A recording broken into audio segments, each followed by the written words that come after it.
Hello students, welcome back to the YouTube channel Skill Yards. अभी तक हमने अपने सिलेबस का पार्ट 1 कंप्लीट किया। हम सीरीज रन कर रहे हैं जिसमें हम 11th-12th को फोकस कर रहे हैं। क्लास 11th का सिलेबस जो है वो हम एक अच्छी स्पीड पे रन कर रहे हैं। आफ्टर दैट हम स्टार्ट करेंगे क्लास 12th का सिलेबस।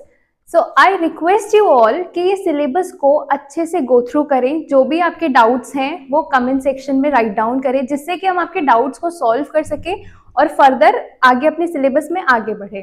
तो आज का जो चैप्टर है वो है हमारा चैप्टर 6 फ्लो ऑफ कंट्रोल। कल के चैप्टर में हमने पढ़ा था getting started with Python, Python का बेसिक इंट्रोडक्शन। अब हम स्टार्ट करेंगे फ्लो ऑफ कंट्रोल। तो स्टूडेंट्स, अब हम स्टार्ट करेंगे chapter 6 flow of control. Flow of control क्या होता है? जो एग्जीक्यूशंस का ऑर्डर होता है उसको हम कहते हैं फ्लो ऑफ कंट्रोल। किस ऑर्डर में एग्जीक्यूशंस एग्जीक्यूट होंगे वन बाय वन, उसको हम कंसिडर करते हैं फ्लो ऑफ कंट्रोल। जैसे यहाँ पे डेफिनेशन दे रखी है, the order of execution of statements in a program is known as flow of control. किस ऑर्डर में स्टेटमेंट्स लिखी हुई हैं और वो कैसे एग्जीक्यूट होंगी, रन करेंगी, कैसे फंक्शंस और वर्क परफॉर्म करेंगी, उसको कहते हैं हम फ्लो ऑफ कंट्रोल। पाइथन में दो तरह के फ्लो ऑफ कंट्रोल होते हैं। First is selection and the second is repetition. Selection में क्या होता है कि हम एक पर्टिकुलर पाथ को सिलेक्ट करते हैं, देन अकॉर्डिंगली हम फ्लो को कंट्रोल करते हैं नंबर ऑफ एग्जीक्यूशंस के बेसिस पे। बट बात करें रिपीटेशन की, तो रिपीटेशन में हम बार बार एक पर्टिकुलर स्टेटमेंट को रिपीट करते हैं, क्योंकि हमने लास्ट चैप्टर में भी देखा था कि रिपीटेशन क्या वर्क करता है, किसी एक पर्टिकुलर स्टेटमेंट को बार बार रिपीट करना, जिससे कि हमारा जो टास्क मैनुअली हम टाइम कंज्यूमिंग फॉर्मेट में परफॉर्म करेंगे उसको हम जल्दी एफिशिएंट और इफेक्टिव वे में परफॉर्म कर लें। सिलेक्शन में हमारे पास डेफिनेशन क्या आती है कि selection is a decision made during program design that determines the path a program takes while running. Program किस पाथ पे रन करेगा उसके लिए जो हम डिसीजंस को सिलेक्ट करते हैं उसको कहते हैं हम सिलेक्शन। सिलेक्शन जो है वो कंडीशनल स्टेटमेंट्स की हेल्प से इम्प्लीमेंट होता है। अब बात आती है कंडीशनल स्टेटमेंट्स क्या होती है। एक ऐसी स्टेटमेंट्स का फॉर्मेट जो हमें दो पर्टिकुलर कंडीशंस या फिर मल्टीपल कंडीशंस में से एक पर्टिकुलर कंडीशन को चूज करने में हेल्प करता है और आगे का प्रोग्राम उसके फॉर्मेट पे ही रन होता है। जैसे हमारे पास जो पहली कंडीशनल स्टेटमेंट आती है, कंडीशनल और कंट्रोल स्टेटमेंट्स भी कह सकते हैं हम इन्हें, वो है इफ। इफ क्या होता है, या तो ये, अगर ये नहीं हुआ तो क्या होगा, मतलब या तो ये वाला ऑप्शन या फिर ये वाला ऑप्शन। तो इफ का जो सिंटेक्स होता है, सिंटेक्स भी कल हमने पढ़ा था, फॉर्मेट, एक particular format, pre defined format जो हमें ऑलरेडी दिया गया है, जिसके बेसिस पे हमें कोडिंग और प्रोग्रामिंग परफॉर्म करनी है। If condition then statement, if condition and then semicolon. Condition में अगर हमारी कंडीशन ट्रू है तो हमारा जो स्टेटमेंट नीचे दिया गया है वो प्रिंट हो जाएगा। अगर नहीं कंडीशन हमारी फॉलो हो रही तो हम उस कंडीशनल स्टेटमेंट से बाहर आ जाएंगे। उसके बाद जो प्रिंट स्टेटमेंट हमारा फॉलो होगा वो हम प्रिंट कर देंगे। एग्जाम्पल से देखते हैं कि हमने यूजर की एज को इनपुट किया, एज को हमने इंट में भी कन्वर्ट कर लिया। कल हमने पढ़ा था टाइप कन्वर्जन, एक पर्टिकुलर डेटा टाइप से दूसरे डेटा टाइप में कन्वर्ट करना। आफ्टर दैट हमारी एज अगर 18 से बड़ी है या फिर 18 के बराबर है तो हमें क्या प्रिंट करना है, हमें प्रिंट करना है कि that person is eligible to vote. It means that person is adult and he or she has the right to vote. ठीक है। आफ्टर दैट हमारे पास इफ स्टेटमेंट का एक वेरिएंट होता है। इफ तो हम यूज करते ही करते हैं। इफ हम उस कंडीशन में यूज करेंगे कि अगर ये स्टेटमेंट फॉलो हो रही है, ये कंडीशन फॉलो हो रही है तो आप उस स्टेटमेंट को प्रिंट कर दीजिए। लेकिन इन केस हमें वो कंडीशन फॉलो नहीं हो रही है तो उस केस में हम क्या दूसरी कंडीशंस को चेक करेंगे, कैसे करेंगे, उसका फॉर्मेट क्या होता है। उस केस में हम यूज करते हैं इफ एल्स। जब हमारे पास दो कंडीशंस होती हैं तो उस केस में हम यूज करते हैं इफ एंड एल्स। जैसे कि इस एग्जाम्पल में इफ एल्स का जो सिंटेक्स है, इफ कंडीशन दे रखी है, कंडीशन ट्रू हुई तो हम ये स्टेटमेंट फॉलो करेंगे, अगर कंडीशन हमारी फॉल्स होती है तो हम ये स्टेटमेंट फॉलो करेंगे। एज को हमने इनपुट किया, अगर एज 18 से बड़ी है या 18 के बराबर है तो that person is eligible to vote. And after that अगर एज 18 से बड़ी और बराबर नहीं है तो that person is not eligible to vote, मतलब वो वोट नहीं दे सकता। फिर आता है हमारा एलिफ स्टेटमेंट, जो थर्ड वेरिएंट है इफ और इफ स्टेटमेंट का। एलिफ में क्या होता है कि हम multiple time else if use करते हैं। फर्स्ट इज हमारे पास इफ कंडीशन, अगर ये ट्रू हुई तो ये स्टेटमेंट फॉलो होगी, अगर ये कंडीशन ट्रू नहीं होती है तो क्या दूसरी कंडीशन हमारे पास अराइज होती है, वो कंडीशन हम चेक करेंगे, अगर वो भी ट्रू नहीं हुई तो दूसरी उसकी जो स्टेटमेंट नीचे राइट डाउन है हम उसको फॉलो करेंगे। तो मल्टीपल टाइम्स मल्टीपल कंडीशंस को चेक करने के लिए हम जो यूज करते हैं वो है एलिफ कंडीशंस। एलिफ सिंटेक्स में हम जो कंडीशंस होंगे वो if condition statements, elif condition statements and last में हम एल्स का स्टेटमेंट पुट ऑन करते हैं। आफ्टर दैट अगर उसका एग्जाम्पल देखें तो एग्जाम्पल हमारे पास क्या आता है कि display the appropriate message as per the colour of signal at the road crossing. हमारे पास रोड पे क्रॉसिंग सिग्नल लाइट्स होती हैं जिसमें हमारे पास 3 कलर्स होते हैं। First is red, orange and green.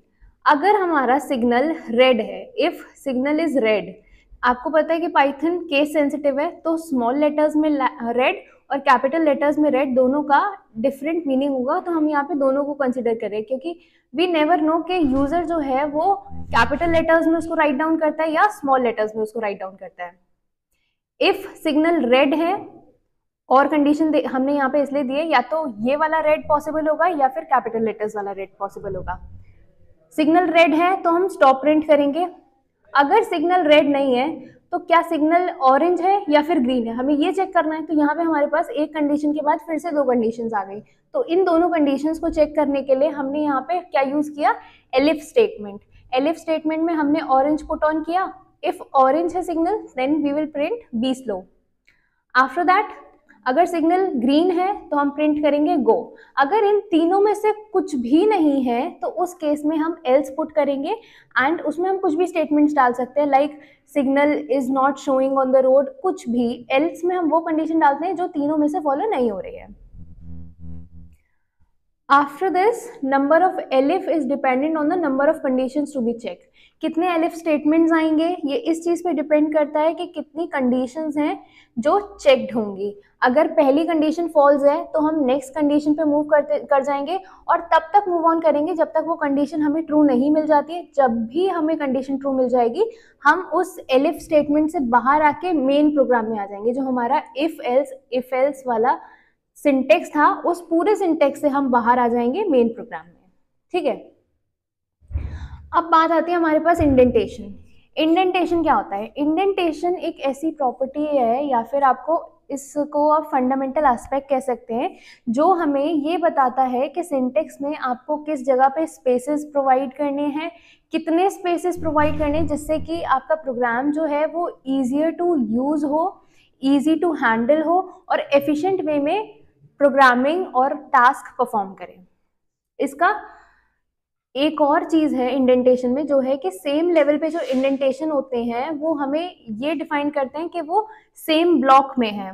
अगर आपके पास 2 स्टेटमेंट्स हैं और वो सेम लेवल पे इंडेंटेशन शो करें, मतलब उनका जो स्पेसेस है फ्रॉम द बिगनिंग वो सेम लेवल पे है, तो वो ये शो करता है कि ये दोनों स्टेटमेंट्स एक ब्लॉक ऑफ कोड से बिलोंग कर रहे हैं। अगर इंडेंटेशंस में फर्क होता है तो हमें खुद से इंटरप्रेट करना होता है कि ये डिफरेंट ब्लॉक ऑफ कोड है जो हमें वहां रिप्रेजेंट कर रहा है। और पाइथन जो है, पाइथन का इंटरप्रेटर जो लाइन बाय लाइन इंटरप्रेट करता है कोड को, वो बहुत ज़्यादा ध्यान रखता है कि इंडेंटेशन जो है वो स्ट्रिक्टली चेक्ड हो, because on the basis of indentations Python programs are run accordingly. After that हमारे पास जो एग्जाम्पल आता है यहाँ पे वो है program to find larger number of 2 numbers.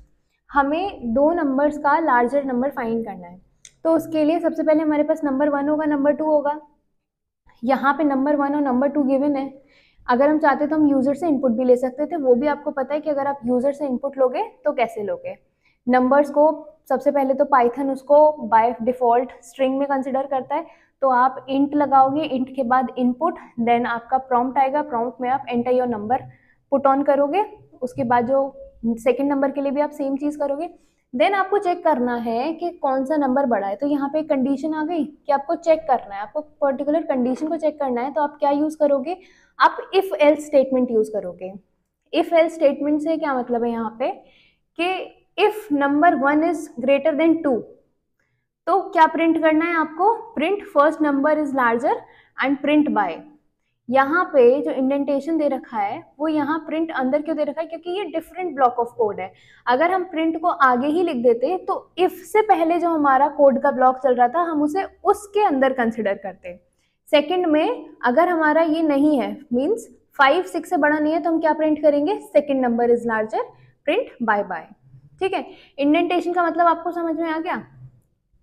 Indentation का मतलब क्या होता है कि हम कितना स्पेस यूज कर रहे हैं, जिससे कि हमें पता चले कि ब्लॉक ऑफ कोड कैसे हम यूज करेंगे और कौन सा ब्लॉक ऑफ कोड हमें कहाँ प्रेजेंट करना है पाइथन प्रोग्राम में। After that is repetition. Repetition क्या होता है?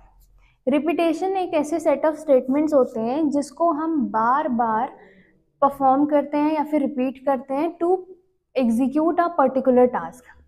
Repetition of set of statements in a program is made possible using looping constructs। अब रिपीटेशन किसकी हेल्प से परफॉर्म होता है? रिपीटेशन परफॉर्म होता है लूप की हेल्प से। लूप क्या होता है?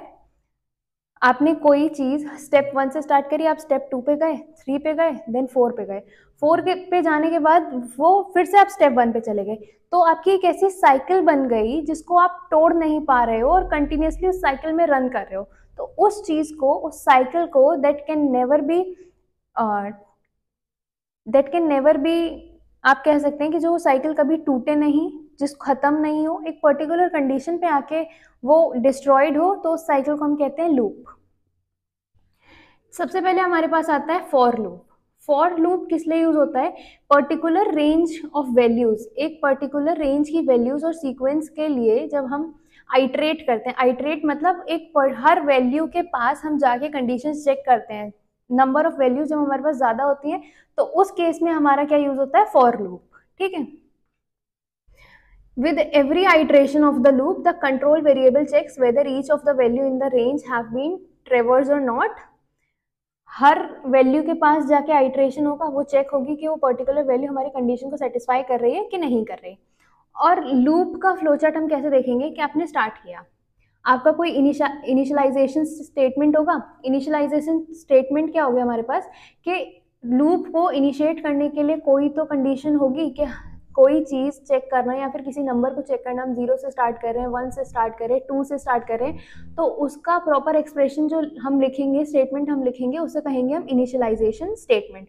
उसके बाद हम चेक करेंगे उस एक्सप्रेशन को एज पर आर रिक्वायरमेंट। अगर वो ट्रू होगा तो वो फॉर लूप की बॉडी में जो भी स्टेटमेंट्स या फिर जो भी टास्क हमें परफॉर्म करना है उसको एग्जीक्यूट करेगा। इफ वो फॉल्स होगा, अगर वो उस चीज़ को फॉलो नहीं कर रहा है, उस कंडीशन को फॉलो नहीं कर रहा है, तो वो लूप से एग्जिट हो जाएगा। एग्जिट होने के बाद जो स्टेटमेंट होगी उस लूप के बाद जो स्टेटमेंट्स होंगी वो एग्जीक्यूट होना स्टार्ट हो जाएंगी और जहां पे हमारा प्रोग्राम स्टॉप होना होगा वहां पे स्टॉप हो जाएगा। अब सिंटेक्स क्या होता है हमारे पास फॉर लूप का? सिंटेक्स क्या होता है? फॉर लिखेंगे हम सबसे पहले, उसके बाद हमारा कंट्रोल वेरिएबल आ जाएगा। कंट्रोल वेरिएबल मतलब कि कल हमने देखा था कि वेरिएबल्स क्या होते हैं, variables are used as container. अब उन कंटेनर जो हमारे पास आएंगे उसमें हम वैल्यू स्टोर करेंगे, तो उस कंटेनर के नेम को हम वेरिएबल यहाँ पे पुट ऑन कर देंगे। मान लीजिए आपने आई में वैल्यू स्टोर करी है, एक्स में स्टोर करी है, तो यहाँ पे आई, एक्स, वाई जो भी आपने नेम रखा है उसका वो आ जाएगा। उसके बाद इन हमारे पास होगा, क्योंकि हम उस एक्स आई वाई को फाइंड कर रहे हैं उस पर्टिकुलर रेंज में। यहाँ पे हम रेंज पुट ऑन करते हैं कि हमें कहाँ से कहाँ तक ये पर्टिकुलर कंडीशन आइट्रेट करनी है और चेक करनी है। फिर उसके बाद वो स्टेटमेंट्स आते हैं जो लूप की बॉडी में हमें एग्जीक्यूट करने होते हैं कि अगर हमने कंडीशन चेक तो कर ली, अगर कंडीशन चेक है, ट्रू हो गई है, तो हम वहां पे कौन से स्टेटमेंट्स एग्जीक्यूट करेंगे। जैसे यहाँ पे हमारे पास है, हमने लेटर्स को कंट्रोल वेरिएबल मान लिया, मतलब हमारा वेरिएबल जहाँ है वो लेटर्स है और इसमें सारे पर्टिकुलर लेटर्स स्टोर होंगे। For letters in Python print letters, मतलब तब तक हर एक लेटर को आप आइट्रेट करो, आइट्रेट करने के बाद जो पर्टिकुलर लेटर है उसको प्रिंट करो। जैसे सबसे पहले हमारे पास आया P, उसके बाद आया Y, T, H, O, N। Python के सारे लेटर्स 1 by 1 प्रिंट हो गए। ठीक, आफ्टर दैट हम सेकेंड एग्जाम्पल देखते हैं, वो है हमारे पास print even numbers in the given sequence number, हमें 1 से 10 तक का सीक्वेंस दिया हुआ है और इस सीक्वेंस में हमें इवन नंबर्स प्रिंट करने हैं। तो इवन नंबर्स के सबसे पहले हमारे पास कंडीशन क्या होती है, जो नंबर 2 से डिवाइड होने के बाद हमें रिमाइंडर क्या प्रोवाइड करे, 0, रिमाइंडर 0 प्रोवाइड करे, वो नंबर कौन सा होता है, वो इवन नंबर्स होते हैं। अब फॉर हम जो नंबर स्टोर करेंगे इवन नंबर्स में, हम जो नंबर स्टोर करेंगे उसको हम लेट कर लेंगे नम, NUM नम। हमने फॉर नम नंबर्स में हम नम को देखेंगे कि हमारे नम में कौन से नंबर्स हैं जो इवन नंबर के लिए एलिजिबल हैं। For num in numbers, if जो हमारा नम है जिसको हम पर्टिकुलरली 1 by 1 चेक करेंगे, लेट अब सबसे पहले जो नम की वैल्यू हम आइटरेट करके करेंगे वो 1 होगी।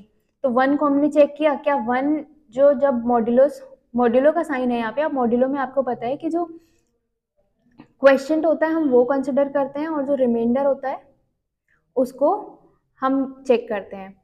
तो modulo number divided by 2 modulo 2 equals to 0, मतलब कि रिमाइंडर जो आ रही है वो 0 आ रही है। ठीक है, 0 आ रही है तो इसका मतलब क्या हो गया कि वो पर्टिकुलर नंबर इवन है, 2 से डिवाइड हो रहा है और 0 रिमाइंडर दे रहा है तो वो पर्टिकुलर नंबर इवन है। तो प्रिंट हम क्या कर देंगे, नंबर कॉमा लगाया, हमने एक स्ट्रिंग यहाँ पे ऐड कर दी, स्ट्रिंग क्या हो गई, इज एन इवन नंबर। तो स्ट्रिंग यहाँ पे जो हमने कॉमा लगा के ऐड किए इसको कॉन्कैटिनेशन ऑफ स्ट्रिंग भी कहते हैं, जो हमने कल लास्ट वाले पार्ट में देखा था कि स्ट्रिंग्स को हम कैसे कॉन्कैटिनेट करते हैं। जब हमने सारे नंबर चेक किए तो हमारे पास 5 नंबर्स आए, 2 is an even number, 4 is an even number, 6, 8 and 10 is an even number. अब ये तो हमने बात कर ली, अब बात करते हैं रेंज फंक्शन। रेंज फंक्शन जो फॉर लूप में यूज होता है उसका काम क्या होता है। रेंज एक बिल्ट इन फंक्शन है, मतलब ये पाइथन में पहले से ही बना हुआ फंक्शन है। इसका सिंटेक्स क्या होता है, सबसे पहले हम रेंज लिखते हैं, कहाँ से स्टार्ट हो रही है, कहाँ स्टॉप होगी, स्टॉप होने के बाद ये जो स्टेप है मतलब कितने डिफरेंस पे वो नंबर्स प्रिंट हो रहे हैं। इसका एक पर्टिकुलर एग्जांपल मैं आपको इधर दिखाती हूँ। एक पर्टिकुलर लिस्ट है जिसका रेंज हमने डिफाइन किया है, 0 से स्टार्ट होगी, स्टॉप कहाँ पे होगी। और एक और चीज आप लोग याद रखिए कि जो स्टॉप वैल्यू होती है वो उसमें कंसिडर नहीं होती, उससे पहले प्रीवियस वाली जो -1 वैल्यू होती है हम सिर्फ वहां तक ट्रेवर्स करते हैं। जैसे कि मान लीजिए आपकी जो रेंज है वो 0 to n है, तो हम उसे ट्रेवर्स करेंगे फ्रॉम 0 to n-1। ठीक है, 0 है, n-1 29 तक अगर वो ट्रेवर्स होगी तो हमें 5 के on the difference of 5 values print करनी है। फर्स्ट वैल्यू हमारी 0 प्रिंट हुई, उसके बाद 5 का डिफरेंस 5 हो गया, 5 के बाद 10, 15, 20 एंड 25। 25 के बाद आगे फर्दर प्रोसेस क्यों नहीं हुई, क्यों ट्रेवर्स नहीं हुई, क्योंकि हमने देखा था कि जो लास्ट रेंज होती है वो होती है n-1, n-1 हुआ 29 तक, तो 29 तो 5 के डिफरेंस में पॉसिबल नहीं है, वहाँ डिफरेंस आ रहा है हमारा 25 के बाद 4 डिजिट्स का, इसलिए हमारी जो लास्ट डिजिट हमारे पास आएगी वो होगी 25। ये तो था रेंज का फंक्शन और सिंटेक्स कैसे यूज होता है। इसके एग्जांपल्स हम लोग देख लेते हैं। अगर किसी चीज में स्टार्ट और step means last step specified नहीं है तो हम 0 से उसको लेके चलेंगे, और लास्ट जो हमारा दे रखा है 10 है। स्टेप का मतलब क्या होता है कि कितना गैप हमें लेके चलना है। ठीक है, हमारे पास स्पेसिफाइड नहीं है तो उसको हम एज 1 बाय डिफॉल्ट कंसिडर करेंगे, तो 0, 1, 2, 3, 4, 5, 6, 7, 8 तक गया। उसके बाद हमारे पास स्टार्ट है और आपका स्टॉप है, 2 से स्टार्ट किया 9 तक चला, क्योंकि n-1 तक ही हम ट्रेवर्स करते हैं। स्टेप वाला एग्जाम्पल मैंने आपको बता ही दिया, ये भी स्टेप वाला एग्जाम्पल है, आपको 0 से स्टार्ट करना है, -1 तक जाना है विद द गैप ऑफ -1। 0 में से -1 करेंगे, -1 में भी -1 का आप गैप लेके चलेंगे जिसे हम स्टेप कहते हैं, तो -2। ऐसे ही जब आप करते जाएंगे तो वो हमारा कहाँ पे पहुंचेगा, -8 पे, क्योंकि हम जो भी वैल्यू हमारा लास्ट वैल्यू होती है उससे एक वैल्यू कम तक ही ट्रेवर्स करते हैं। एग्जाम्पल है रेंज फंक्शन का, print multiples of 10 for number in a given range. Range हमारे पास जो नंबर की दी गई है वो 5 है और हमें 10 के मल्टीपल्स 5 बार मतलब 5 रेंज तक हमने अभी देखा था ऊपर एग्जाम्पल, रेंज में हमारा 10 दिया हुआ था तो हमने 0, 1, 2, 3, 4, 5, 6, 7, 8, 9 तक ट्रेवर्स किया था। यहाँ पे 5 दिया हुआ है तो इसमें हमें लास्ट 4 तक ट्रेवर्स करना है। 4 तक मतलब हमारे पास जो पॉसिबल वैल्यूज आएंगी वो कितनी आएंगी, 4। अब 10 के मल्टीपल्स फाइंड करने हैं, तो अगर नंबर 0 से बड़ा है तो नंबर मल्टीप्लाइड बाय 10। अब जब हमने ट्रेवर्स किया 0 से बड़ा नंबर तो पहला नंबर तो हमारे पास 1 आएगा, 1 के बाद 2 आया, 3 आया, 4 आया, 5 हमने क्यों नहीं ट्रेवर्स किया? क्योंकि हम n-1 वैल्यू तक ट्रेवर्स करते हैं। ठीक है, ये तो आपको फॉर लूप और रेंज फंक्शन अच्छे से समझ में आ गया कि फॉर लूप में हम आइटरेशंस के लिए यूज करते हैं, रेंज फंक्शन में कहाँ से कहाँ तक हम रेंज चेक करते हैं, स्टार्ट, स्टॉप एंड स्टेप कैसे यूज होती है। उसके बाद देखते हैं हम वाइल लूप। वाइल लूप क्या होता है? वाइल स्टेटमेंट जो होती है एग्जीक्यूट होती है ब्लॉक ऑफ कोड बार बार जब तक कि कंडीशन जो है वो ट्रू नहीं हो जाती। वाइल लूप में स्टेटमेंट्स तब तक रन होंगी जब तक कि वो पर्टिकुलर कंडीशन ट्रू नहीं हो जाती।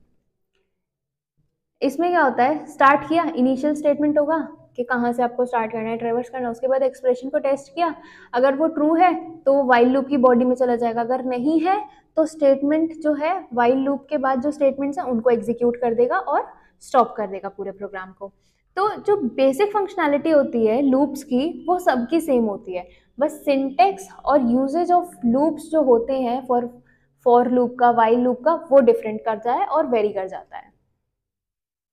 सिंटेक्स क्या है हमारे पास वाइल लूप का? फर्स्ट सिंटेक्स है कि वाइल के बाद जो हमारी कंडीशन होगी, कंडीशन के बाद हमारा बॉडी हो जाता है, वाइल लूप की जो बॉडी होती है वो हम राइट डाउन कर देते हैं और ट्रेवर्स करने के बाद डायरेक्ट बॉडी में एंटर करते हैं और अकॉर्डिंगली उसको ट्रेवर्स करते हैं। जैसे कि हमारे पास सबसे पहले दिया हुआ है यहाँ पे, और आपको ये तो समझ में आ रहा है ना कि यहाँ पे हैशटैग क्यों लगा हुआ है सम स्टेटमेंट्स के आगे। वो हैशटैग इसलिए लगा हुआ है क्योंकि मैंने आपको कल के वीडियो में भी बताया था कि हैशटैग्स से जो भी स्टेटमेंट्स डिनोट होती हैं वो कमेंट स्टेटमेंट्स होती हैं। कमेंट स्टेटमेंट्स हम अपने खुद के एंड पे यूज करते हैं जिससे कि हमें मेमोराइज करने में चीजें इजी हो और हम पर्टिकुलर नोट्स प्रोग्राम में वहां मेंशन कर सके जहां रिक्वायर्ड है। First is find the factors of a number using while loop. हमें किसी पर्टिकुलर नंबर के फैक्टर्स फाइंड करने हैं वाइल लूप में। अब बात आती है फैक्टर्स होते क्या हैं। लेट अस सपोज आपके पास कोई नंबर है 6, तो 6 के फैक्टर्स क्या होंगे? पहली बात तो 6 खुद का फैक्टर होगा, उसके बाद वो नंबर्स जो 6 को डिवाइड करते हैं वो कौन से नंबर्स होते हैं? वो फैक्टर्स होंगे। जो नंबर किसी पर्टिकुलर नंबर को डिवाइड करते हैं तो उन सारे नंबर के ग्रुप को हम कहते हैं factor of that particular number. यही कंफ्यूजन आती है मल्टीपल्स की। मल्टीपल्स क्या होते हैं? The number of time that number is getting double, triple and the 4 times and so on, those numbers are called multiples. जैसे 4 के मल्टीपल्स क्या हो गए हमारे पास? 4 के मल्टीपल्स हो गए 8, 12, 16, 20 एंड सो ऑन। बट 4 के फैक्टर्स क्या हो गए हमारे पास? 4 के फैक्टर 1 डिवाइड करता है, 2 डिवाइड करता है एंड 4 इटसेल्फ, क्योंकि 4 खुद को डिवाइड कर सकता है, जिसके बाद हमारा क्वेश्चन आएगा 1। तो जो भी नंबर है वो खुद का फैक्टर तो हो गई होगा, अपार्ट फ्रॉम दैट और भी उसके फैक्टर्स होंगे। सबसे पहले देखेंगे, हमने नंबर ले लिया, हमने टाइप कन्वर्जन भी कर दिया, इंट इनपुट लेने के बाद हमने प्रॉम्प्ट में ये भी एंटर कर दिया कि enter a number two find its factor. ठीक है, अब हमें फैक्टर फाइंड करने हैं। तो हमारे पास जो नंबर आया, लेट अस सपोज हमारे पास नंबर यूजर ने एंटर किया 6, साथ के साथ आप आउटपुट भी देखते जाइए। 6 एंटर किया, 6 एंटर करने के बाद हमें क्या प्रिंट करना है? प्रिंट में हम 1 ऐड करेंगे क्योंकि 1 सबका फैक्टर होता है। उसके बाद हमें उसे कैसे ट्रेवर्स करना है, कैसे आगे लूप चलाना है वो देखते हैं। सबसे पहले हमने 1 प्रिंट किया और 1 यहाँ पे हमारा क्या इनिशियलाइजेशन स्टेटमेंट का काम कर रहा है। उसके बाद एंड में जो ब्रैकेट्स में लिखा हुआ है इसका मतलब है कि 1 के बाद आप थोड़ा सा स्पेस प्रिंट करें। ठीक, 1 के बाद थोड़ा सा स्पेस प्रिंट किया। 1 is a factor of every number, ये हमने कमेंट में अपने रेफरेंस के लिए लिख रखा है। फिर हम एक नया वेरिएबल क्रिएट करेंगे फैक्टर। फैक्टर में हम कौन सी वैल्यू स्टोर करेंगे? 2, क्योंकि अब हमने 1 से तो देख लिया, 1 तो फैक्टर है। 1 के बाद जितनी वैल्यूज हैं हम उन्हें कैसे चेक करेंगे? उन्हें चेक करने के लिए हमारे पास क्या आता है कि हम 1 के बाद वाली 2 वाली वैल्यू से कहाँ तक ट्रेवर्स करेंगे? हम ट्रेवर्स करेंगे उस वैल्यू तक। जैसे 6 है तो 6 का जो लास्ट फैक्टर होगा वो उसका डबल ही होगा। मतलब डबल इन द सेंस कि 6 का जो हाफ, 6 का हाफ 6 डिवाइडेड बाई 2 कितना हुआ? 3। 3 के बाद क्या कोई 6 का फैक्टर हो सकता है? 4, 5 नहीं हो सकता, क्योंकि अगर 3 के बाद उसका फैक्टर होगा तो वो जो है वो कंसिडर ही नहीं हो पाएगा। आप खुद से सोचो कि 3 के बाद 4, 5 या फिर किसी भी नंबर में जो उसका हाफ वैल्यू होता है उसके बाद कोई फैक्टर हो सकता है? नहीं, क्योंकि अगर उस फैक्टर को हम कंसिडर करेंगे तो वो हमारे फ्रैक्शन फॉर्मेट में चला जाएगा जो प्रॉपर इंटीजर नहीं होगा और उसको कंसिडर नहीं कर सकते। तो सेम हमने फैक्टर की वैल्यू यहाँ पे 2 पुट ऑन करी।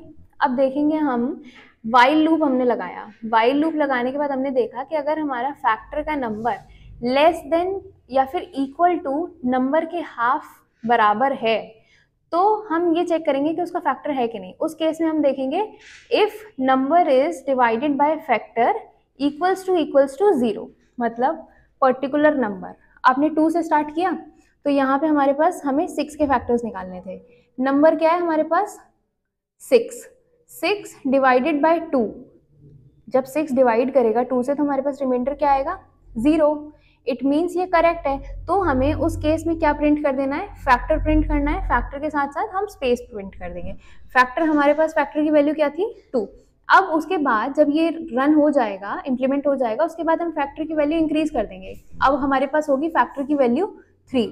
फैक्टर की वैल्यू 3 हो गई। फैक्टर की वैल्यू जब 3 होगी तो फिर से ये इस लूप में जाएगा। इस लूप में जाने के बाद वो फिर से रन करेगा, फिर से वाइल कंडीशन जो है चेक होगी। चेक होने के बाद ये तब तक रन करेगा जब तक वो फैक्टर खुद से फैक्टर की वैल्यू 6 नहीं हो जाती। जब फैक्टर की वैल्यू 6 हो जाएगी तो वो लूप से बाहर आ जाएगा, क्योंकि 6 के बाद अब उसका कोई फर्दर फैक्टर होगा नहीं। उसके बाद उसके क्या होंगे, मल्टीपल्स। ठीक है, तो this is how while loop work. अब ब्रेक एंड कंटिन्यू स्टेटमेंट्स क्या होती हैं।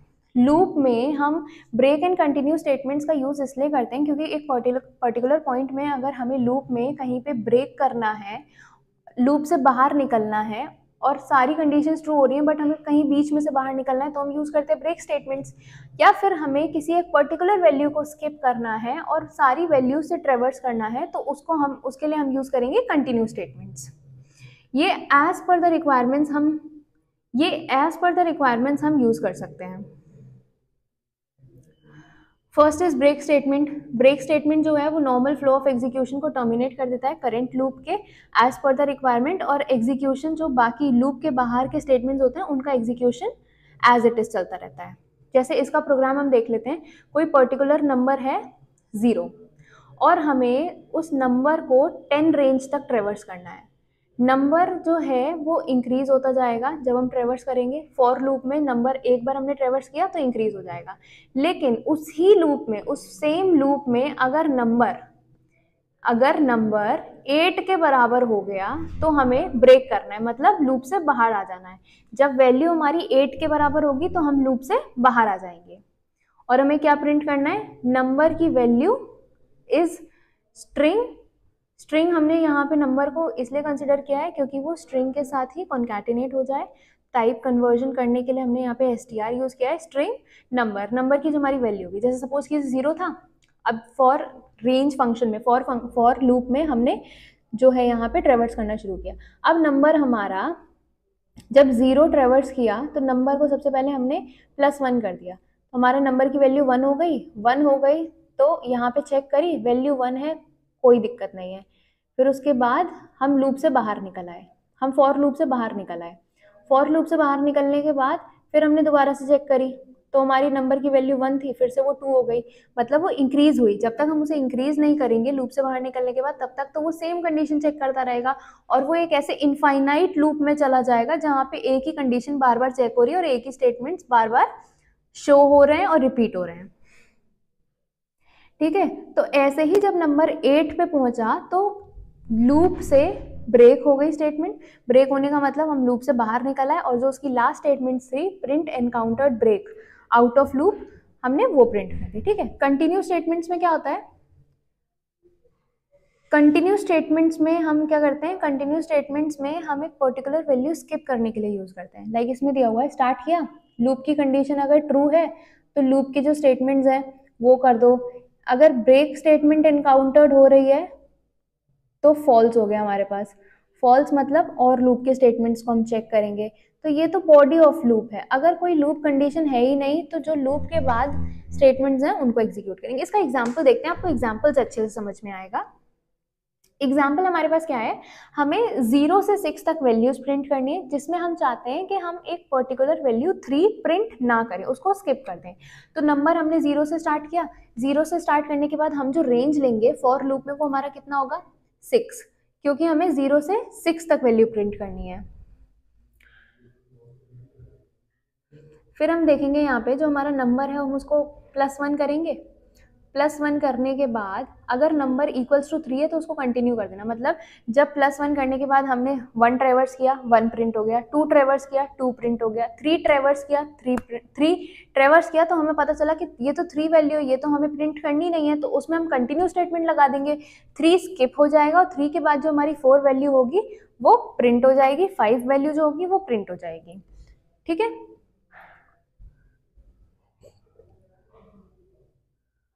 अब हमारे पास आता है नेस्टेड लूप। नेस्टेड लूप क्या होता है? एक पर्टिकुलर लूप के अंदर दूसरा लूप पुट ऑन करना, एक लूप के अंदर दूसरे लूप को रखना और उसके अकॉर्डिंगली फंक्शन करना, हमारे पास होता है नेस्टेड लूप। नेस्टेड लूप में हम डायरेक्ट एग्जाम्पल देखते हैं। एग्जाम्पल जो हमारे पास है, program to print the pattern of numbers input by user. एक यूजर ने नंबर इनपुट किया, उसके बेसिस पे हमें पैटर्न बनाना है। पैटर्न क्या बनाना है? हमें पैटर्न इस टाइप से बनाना है कि अगर हमने 5 नंबर, लेट अस सपोज हमने पैटर्न में 5 नंबर पुट किया है यूजर ने, तो हमें 1 फर्स्ट रो जो होगी हमारी फर्स्ट रो, उसमें हम 1 प्रिंट करेंगे, सेकेंड रो में 1 और 2 प्रिंट करेंगे, थर्ड रो में 1 2 3 पुट करेंगे, फोर्थ रो में 1 2 4, फिफ्थ में 1 2 5 तक प्रिंट करेंगे रो वाइज, क्योंकि हमें पैटर्न बिल्ड करना है on the basis of numbers. तो इसके लिए हम यूज करते हैं नेस्टेड लूप। नेस्टेड लूप्स हमारे पास जब हमें पैटर्न्स प्रिंट करने होते हैं डिफरेंट टाइप्स के, तब यूज में आते हैं। द फर्स्ट हम क्या करेंगे, यूजर से नंबर इनपुट ले लेंगे। यूजर से नंबर इनपुट लेने के बाद जब हमने सबसे पहले बात करी रो की, रो क्या होता है? रो की हमने बात करी, हम रो वाइज और कॉलम वाइज नंबर्स को प्रिंट करेंगे। हमने रो की बात करी तो फर्स्ट रो में हमें क्या प्रिंट करना है? 1। फिर जब हम कॉलम की बात करेंगे तब हम देखते हैं कि हमें कैसे वैल्यू पुट ऑन करनी है। रो को हम किस चीज़ से डिनोट करेंगे? रो को हम डिनोट करेंगे आई से। रो के लिए जो हमारी वेरिएबल यूज होगी वो होगी आई, और कॉलम के लिए जो हमारी जो वेरिएबल यूज होगी वो होगी जे। रो हमारी फर्स्ट रो में हमें फर्स्ट 1 प्रिंट करना है।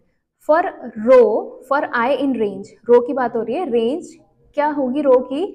1 से लेके num +1, मतलब जो नंबर हमने ऐड किया है रेंज में, num +1 क्या हो गया? नंबर हमारा 5 था, +1 मतलब 6 हो गया, तो 6 अगर वहां पे है तो हमारी वैल्यूज कहाँ तक प्रिंट होंगी? 5 तक। 1 से लेके 5 तक रो में, मतलब हमारी first row, second row, third row, fourth row और फिफ्थ रो। ठीक है, उसमें रोज तो हमारी प्रिंट होने लग गई। उसके बाद हम देखेंगे अब रोज के अंदर हमें क्या करना है। रोज हमने प्रिंट कर लिया, अब हमें रोज में कॉलम वाइज कैसे डेटा प्रिंट करना है वो देखते हैं। For J, for column in range 1 to i+1। आई क्या हो गया? अगर हमारे पास कोई पर्टिकुलर वैल्यू आई 1 है, आई की रेंज 1 है, तो यहाँ पे 1 से 2 तक, जब आई की वैल्यू 1 है तो जे की वैल्यू 1 से 2 तक होगी। जे की वैल्यू हुई आपकी 1 से 2 तक, हमें क्या प्रिंट करना है? जे। तो हाँ, यहाँ पे हमारा जे क्या है? यहाँ पे हमारा जे है 1, तो हमने यहाँ पे 1 पुट कर दिया और उसके बाद स्पेस पुट कर दिया। अब हम लूप से बाहर आ गए। लूप से बाहर आए तो फिर हमारी आई की वैल्यू 2 हो गई। आई की वैल्यू जब हमारी 2 हुई और जे की वैल्यू हुई हमारी, जे की वैल्यू 1 हमने ट्रेवर्स कर ली थी। अब आते हैं हम सेकंड कॉलम पे। ठीक है, सेकंड कॉलम कौन सा होगा हमारा? ये। ठीक है, 2 से लेके i+1, आई की वैल्यू 2 है, तो आई की वैल्यू 2 है हमारे पास, तो यहाँ पे क्या हो जाएगी? 2 से लेके 3 तक। अब 2 से लेके 3 में क्या बात करनी है? हमें जे पुट करना है। जे क्या है हमारे पास? 2, तो हम सारे कॉलम्स में क्या पुट कर देंगे? 2। अब फिर हमारी आई की वैल्यू ऊपर जाके ट्रेवर्स होगी तो क्या होगी? 3 की बात करें तो थर्ड रो में कैसे प्रिंट होगा? थर्ड रो से स्टार्ट करेंगे तो जे की वैल्यू क्या हो गई हमारे पास? जे की वैल्यू भी 3 हो गई, और यहाँ पे जो वैल्यू हमारी रेंज आएगी वो 4 होगी। तो हमें क्या प्रिंट करना है? जे की वैल्यू 3, तो हमने यहाँ पे 3 पुट ऑन कर दिया। फिर ऊपर जाएंगे तो हमारे पास आई की वैल्यू होगी 4। आई की वैल्यू जब हमारे पास 4 होगी तो जे की वैल्यू जो हम ट्रेवर्स करेंगे वो भी होगी 4 से लेके 5 तक। 4 से लेके 5 तक जो वैल्यू होगी और जे की वैल्यू हमें यहाँ पुट ऑन करनी है, तो जे की वैल्यू हमारे पास 4 होगी, 4 हम पुट ऑन कर देंगे कॉलम वाइज। सेम हम 5 के लिए करेंगे। तो जो हमने एक लूप के अंदर दूसरे लूप का लॉजिक बिल्ड किया और उसको कैसे यूज किया, इसे हम कहते हैं नेस्टेड लूप। ये आपने एग्जांपल देख लिया नेस्टेड लूप का। उसके बाद जो हमने नंबर्स पुट ऑन किए थे 5, और हमारा ये पूरा पैटर्न बन गया। ठीक है, तो ये तो था आज का चैप्टर फ्लो ऑफ कंट्रोल, कि कैसे नंबर ऑफ एग्जीक्यूशंस एक पर्टिकुलर ऑर्डर में फ्लो होते हैं। एक बार इसका क्विक रिवीजन कर लेते हैं। फ्लो ऑफ कंट्रोल में जो नंबर ऑफ एग्जीक्यूशंस एक पर्टिकुलर ऑर्डर में फ्लो होते हैं वो कैसे होते हैं। सिलेक्शन और रिपीटेशन दो टाइप के होते हैं। सिलेक्शन में एक पर्टिकुलर पाथ हम डिसीजन के बेसिस पे चूज करते हैं जो हमें फर्दर एग्जीक्यूशंस में हेल्प करता है। रिपीटेशन में हम एक पर्टिकुलर स्टेटमेंट को बार बार रिपीट करते हैं एज पर आर रिक्वायरमेंट, और रिपीटेशन के लिए जो है हमारे पास पर्टिकुलर स्टेटमेंट्स होती हैं जिसको हम लूप्स होते हैं, जिसको हम फॉर लूप और वाइल लूप की हेल्प से यूज करते हैं। लूप्स के बाद हमने क्या पढ़ा था, for loop, while loop. While loop के बाद हमने पढ़ा था ब्रेक एंड कंटिन्यू स्टेटमेंट्स। जब आप लूप यूज करते हो तो आपको अगर लूप में से बाहर निकलना है एक पर्टिकुलर पॉइंट ऑफ टाइम पे जहाँ पे सारी कंडीशंस मैच हो रही हैं, बट आपको बाहर निकलना है, आपको कंडीशंस फर्दर मैच नहीं करनी है, तब आप बाहर ब्रेक का यूज करके कैसे निकलते हैं। कोई पर्टिकुलर स्टेटमेंट स्किप करनी है तो आप कंटिन्यू स्टेटमेंट का यूज कैसे करते हैं। आफ्टर दैट एक लूप के अंदर दूसरे लूप को कैसे यूज करते हैं, जिसे हम नेस्टेड लूप्स कहते हैं। ओके सो स्टूडेंट्स, आज हमने कवर किया चैप्टर 6 फ्लो ऑफ कंट्रोल। धीरे धीरे आप लोगों का सिलेबस कंप्लीट होता जा रहा है। इसके बाद हम 7 चैप्टर स्टार्ट करेंगे। 7 चैप्टर के बाद जो भी हमारे चैप्टर्स रह रहे हैं उनको कंप्लीट करेंगे। तो आप लोग प्लीज अच्छे से इस सिलेबस को कंप्लीट करें, पढ़ें। आपके एग्जाम्स आने वाले हैं, प्रेशर का टाइम है, तो तब तक के लिए पढ़ते रहिए, आगे बढ़ते रहिए। Thanks for watching, see you in the next video.